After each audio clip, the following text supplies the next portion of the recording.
Bismillahirrahmanirrahim. Assalamualaikum warahmatullahi wabarakatuh.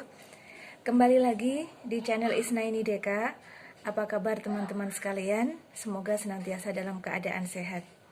Kali ini saya akan berbagi tentang bagaimana caranya agar balita bisa membaca Al-Quran. Tentu saja kita semua sebagai para orang tua atau mungkin calon orang tua mendambakan anak-anak yang senantiasa mencintai Al-Quran.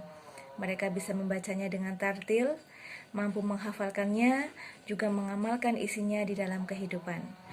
Nah, kiat-kiat ini nanti terbagi menjadi dua.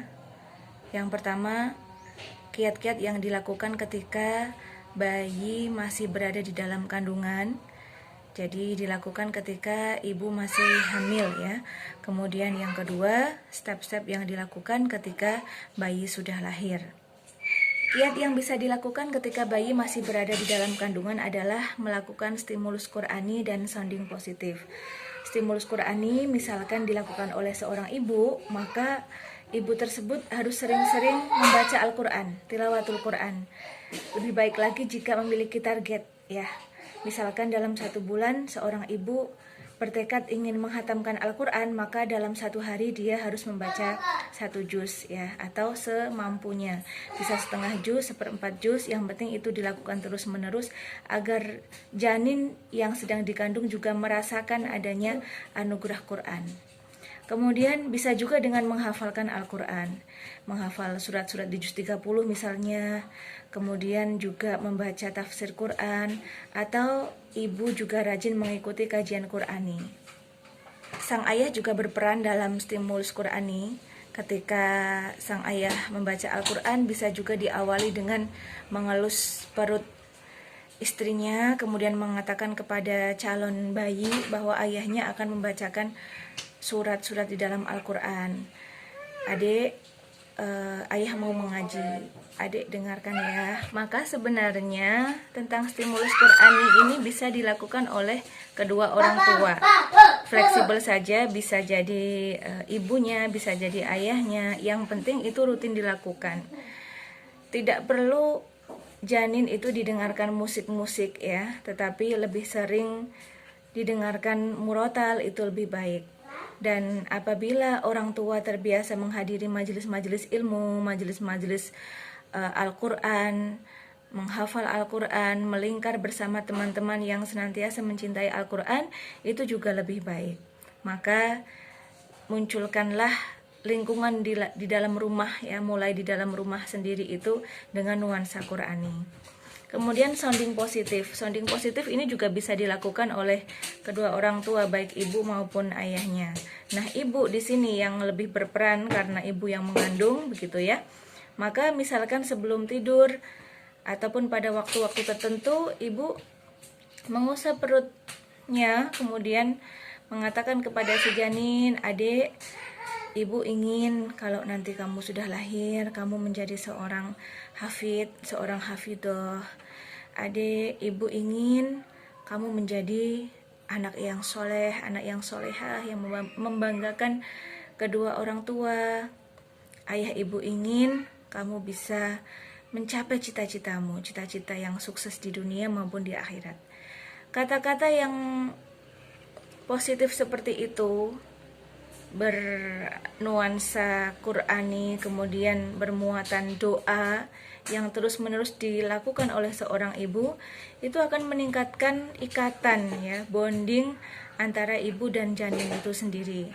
Nah, ayah juga bisa sesering mungkin ketika istri mengandung, ayah sering-sering mengajak bayi berbicara. Jangan sampai tugas untuk memberikan sounding positif itu hanya kepada istri, karena ini menjadi tanggung jawab kepada kedua orang tua.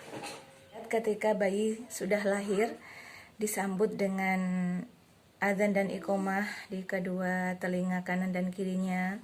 Kemudian orang tua memberikan nama yang baik, nama yang penuh doa kebaikan, menyelenggarakan akikoh, dan tidak lupa terus memanjatkan kesyukuran atas kelahirannya.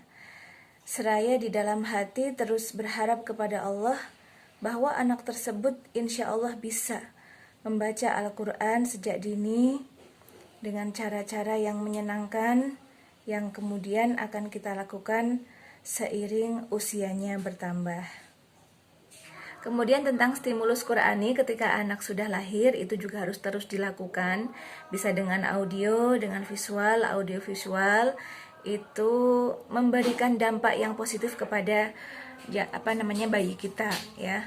Ayah dan bunda tetap membaca Al-Quran setiap hari, kemudian mendengarkan tilawah murotal setiap hari kepada anak kita ketika digendong, ketika diletakkan, seperti itu senantiasa diberikan bacaan-bacaan Al-Quran. Kemudian persiapan ketika mereka mau membaca Al-Quran itu adalah menghafal huruf hijaiyah. Bisa ditontonkan video-video tentang huruf hijaiyah, menghafal huruf hijaiyah dengan harokat fathah misalkan, atau menghafalkan hurufnya gitu ya.